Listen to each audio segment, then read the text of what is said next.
Voilà, et dès que t'as plus d'écailles, là tu mets de l'essence et t'auras un réverbère. Ah coucou! Je suis super heureux de vous retrouver pour ce 20e épisode de Fasciné, et comme à l'accoutumée, je vais tâcher de vous présenter un top 3 décrescendo des supposés meilleurs films qui s'inviteront mercredi prochain dans vos salles. Donc le 3 juin. Au programme d'aujourd'hui, un aérobot psychologique, Papy fait de la résistance à l'amour et une amitié sans fin, Electron, Castor et Trésorier. Bienvenue dans Fasciné!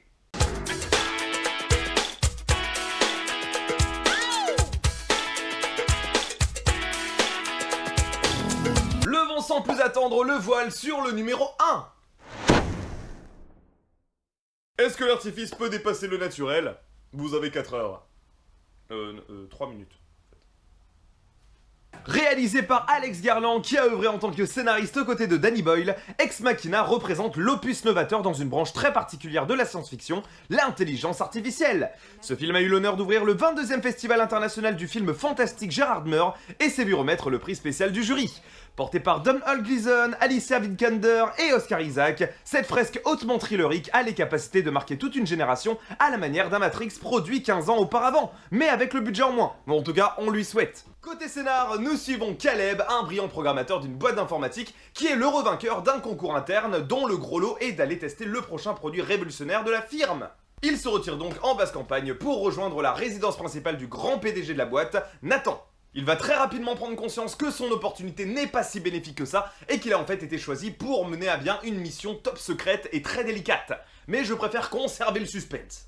Nous ne passerons pas 30 ans à parler de la forme puisque de 1 c'est un huis clos et que de 2 l'équipe technique engagée pour réaliser les effets spéciaux a déjà été oscarisée pour son travail sur Interstellar. Donc là je pense que le taf a été parfaitement réalisé et qu'en plus de ça ce serait vraiment un comble. Mais pour parler du fond, j'espère sincèrement qu'ils ont tenu leurs promesses faites au travers du trailer, parce que l'angle utilisé pour parler du sujet est vraiment passionnant. Et en tant que féru de nouvelles technologies, j'avoue être obnubilé par le domaine. Et donc, pourquoi Ex Machina? Eh bien tout simplement parce que c'est frais, inventif, imprévisible et prometteur. Il emprunte toutes les qualités de ses pairs en se délectant de tous leurs défauts. Pour être un peu plus clair avec vous, je le considère comme un noble croisement entre iRobot et 2001 Odyssée de l'espace de Stanley Kubrick. D'un côté on vire le strass et les paillettes d'un blockbuster familial avec une grosse tête d'affiche, et de l'autre on rajoute de la cohérence, du sens et du concret, un film qui est déjà blindé de charme. Donc jamais tu remélanges le tout et que tu rebalances, on n'est pas loin d'avoir un emblème intergénérationnel. En tout cas, je le souhaite. Et tout de suite, le maintenant si.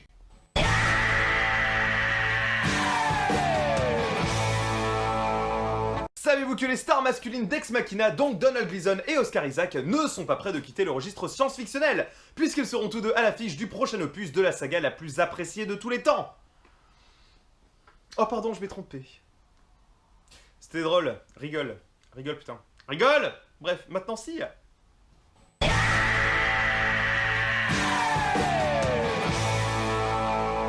Allez, on continue avec la médaille d'argent de ce top, et qui n'est pas des moindres. Un Pacino nostalgique dans un registre encore trop peu exploité, ça peut ne pas être dégueulasse. Angelhorn marque ici le retour de notre immortel parrain après The Humbling l'année dernière. Dépeint comme une tranche de vie à la fois commune et atypique, le protagoniste subit au quotidien les conséquences d'un très mauvais choix d'antan, mais on va y revenir. Réalisé par David Gordon Green, dont ce n'est à ce jour que le premier gros projet, il va tenter, grâce à un casting finement sélectionné, de porter haut et fort les couleurs de cette comédie dramatique qui ne manquera pas de nous émouvoir avec sa patte et sa sincérité. Côté synopsis, Angelhorn est un serrurier peu friand de compagnie, si ce n'est celle des animaux ou encore de son petit-fils. Hanté par le souvenir de Clara, qu'il considérera encore des décennies plus tard comme son âme sœur, il se réfugiera dans le travail et la routine quotidienne sans vouloir prendre son destin en main. Alors qu'il maintient de manière irrégulière le contact avec son fils, il va faire la rencontre d'une hôtesse d'accueil bancaire pour qui de nouveaux sentiments vont éclore. Il sera alors face à un éternel dilemme, regarder dans le rétroviseur ou alors aller de l'avant. Le film Angelhorn s'est construit sur une anecdote peu commune, puisque son scénariste et réalisateur s'est un jour vu embarquer dans un terrible ouragan en Caroline du Nord, et après avoir retrouvé sa route, le nom de cette dernière était Mangelhorn Road, et là ça lui a fait tilt. Il explique qu'après ses quelques recherches personnelles, la route avait été baptisée en hommage à un vieil homme solitaire qui avait vécu dans le coin. Il s'était dit que c'était un excellent titre de film et un très bon postulat de départ. Et donc, pourquoi Mangelhorn? Eh bah tout simplement parce que c'est le genre de conte poétique débordant de charme et de bonnes intentions dont la morale peine à se faire entendre. Pacino conserve son charisme et son aura légendaire pour se donner à un genre dans lequel il peut tout autant briller que chez les flics ou dans la mafia. Un papy rêveur qui ferait tout pour remonter le temps. Enfin, un truc qu'on a tous souhaité au moins une fois. Je pense. C'est un film sans prétention qui ne se prend pas pour ce qu'il n'est pas, mais qui souhaite tout simplement délivrer un message à la fois banal et fondamental. Et je suis certain qu'il ne vous laissera pas de marbre. Et tout de suite, le second maintenant si.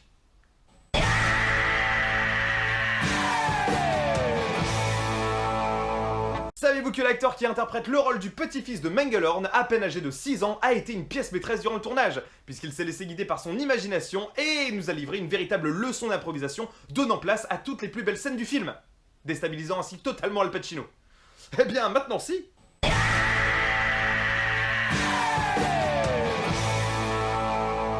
Et clôturons ainsi notre trio tête avec le troisième et dernier film.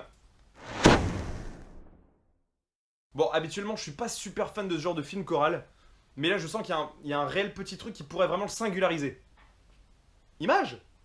On voulait tout casser est un long métrage français réalisé par Philippe Guillard, dont ce n'est que le second film après Le Fils à Joe et qui a vendu 1 200 000 tickets dans l'Hexagone, ce qui constitue un excellent score pour une première œuvre. Porté par de belles têtes d'affiche telles que Cadmerade, Benoît Magimel ou Charles Berling que vous avez pu apercevoir dans le prénom, ce film est presque autobiographique puisque son réalisateur souhaitait évoquer les différents codes qui régissent les amitiés d'enfance entre les disputes, les non-dits, les fous rires que l'on garde en mémoire durant toute une vie. Côté scénario, nous suivons donc 5 potes de toujours qui n'ont jamais eu l'occasion de réaliser leur rêve de gosse et qui sont ébranlés lorsque l'un d'eux décide de faire le tour du monde en bateau. Ils apprennent peu de temps après cela les raisons qui ont motivé leur ami à entreprendre ce périple, ce qui remettra en cause la platitude de leur existence et qui les poussera à faire de même. Après le carton national de la trilogie du cœur des hommes, ce film s'inscrit dans la suite logique des films français capables de créer la surprise au box-office. À la frontière entre Deux jours à tuer et Les Petits Mouchoirs, On voulait tout casser risque de vous faire rire, mais également de vous faire beaucoup pleurer. Et sans vouloir vous spoiler quoi que ce soit, sachez que le film est bâti sur une base dramatique qui pourrait arriver à n'importe quel individu de votre entourage. Et c'est en cela que réside la force principale du film. Et donc, pourquoi On voulait tout casser ?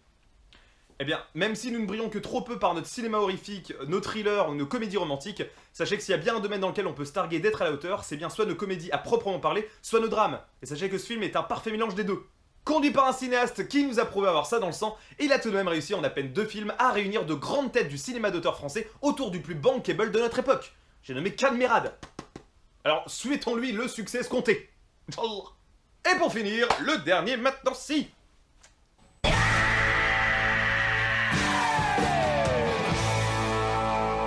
Saviez-vous que l'intrigue du film prend place dans une ville de Seine-et-Marne, d'une part parce qu'il fallait un cadre de station balnéaire, non loin de Paris de surcroît, et de deux parce qu'il y avait une certaine touche anglo-saxonne qui se dégageait de cette ville. Et le réalisateur a trouvé ça super intéressant. Bah, vous le saviez pas, hein. Maintenant si.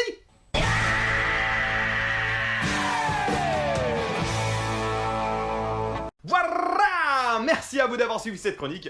J'espère vous avoir donné l'envie d'aller voir au moins l'un de ces 3 films. Sinon, je chantais du Booba. Bordel, quand on rentre sur la piste, on ne veut utiliser claquer du buis. Bisous. Portez-vous bien, ciao.